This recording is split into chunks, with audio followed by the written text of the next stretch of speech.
ভারতবর্ষের স্বাধীনতা আন্দোলনের ইতিহাসে নদিয়া জেলার একটা উল্লেখযোগ্য ভূমিকা আছে। আমরা লেখক হিসাবে যেমন পেয়েছি দীনবন্ধু মিত্রকে, দ্বিজেন্দ্রলাল রায়কে, তেমনি স্বাধীনতা সংগ্রামী হিসাবে পেয়েছি মেঘাই সর্দার, বিষ্ণুচরণ বিশ্বাস, দিগম্বর বিশ্বাস, বসন্ত বিশ্বাস, এছাড়াও বিজয়লাল চট্টোপাধ্যায়, অনন্ত হরি মিত্র, বাঘা যতীনের মতো মানুষদের। নদিয়া জেলা যেন একখণ্ড ভারতবর্ষ। দেবেশ ঠাকুরের একটি পরিচিত কবিতা ভারতবর্ষ। ভারতবর্ষ মানে আর্ট পেপারে আঁকা কোনো জল রঙের মানচিত্র নয়। ভারতবর্ষ মানে শুধুই হর্ষবর্ধন কিংবা বাবরের বিজয় বার্তা নয়। ভারতবর্ষ মানে নেহরুজির বংশানুবৃত্তি কিংবা জিন্না সাহেবের অলিখিত শ্বেতপত্র নয়। ভারতবর্ষ মানে ঠাকুরের কার্টুন কিংবা জামাতি মুরব্বিয়ানা নয়। ভারতবর্ষ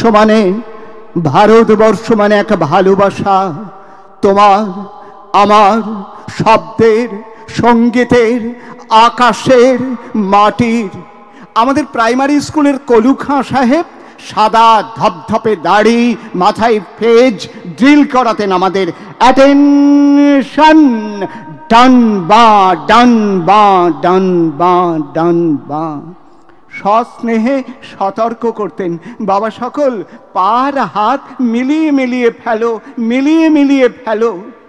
সেই কলু খাঁ সাহেবের গোড়ের মাটিতে আজ ফেরেস্তার হাসি ভারতবর্ষের চেরাগ হয়ে জ্বলছে। বদরু মিয়া তার হাতের কর্নিকে শিব মন্দিরের গায়ে কত ফুল কাটা, আর তার জোগাড়ে হয়ে মশলা মাখছে ঈশান বাউরি। নিয়ামত শেখ আর গোকুল মাহাতো এক পাটাতনে ধান ঝাড়ে। সোনালী গোবিন্দ ভোগে খামারে ঠিকরে পড়ে সোনালী আলো।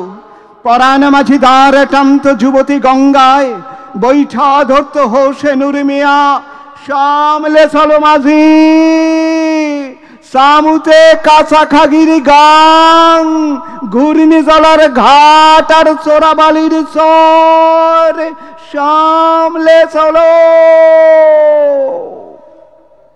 আমার ভারতবর্ষে কোনো গেরুয়া রাজনীতিবিদ কিংবা ইমামের নির্দেশিকা নেই। এখানে কোনো সংহিতা হাদিস ছাড়াই কোজাগরি চাঁদের পূর্ণ আলো পরে ঈদগার উপর, কিংবা রমজানি চাঁদ তুলসী মঞ্চের গায়ে পূর্ণ আলো দিয়ে যায়। আমার ভারতবর্ষ মানে রবি ঠাকুরের মধ্যে নজরুল, আমার ভারতবর্ষ মানে রবি শঙ্কর আর আলী আকবরের যুগলবন্দি। আমার ভারতবর্ষ মানে মুস্তাফার প্রবন্ধ আর লালন ফকিরের গান।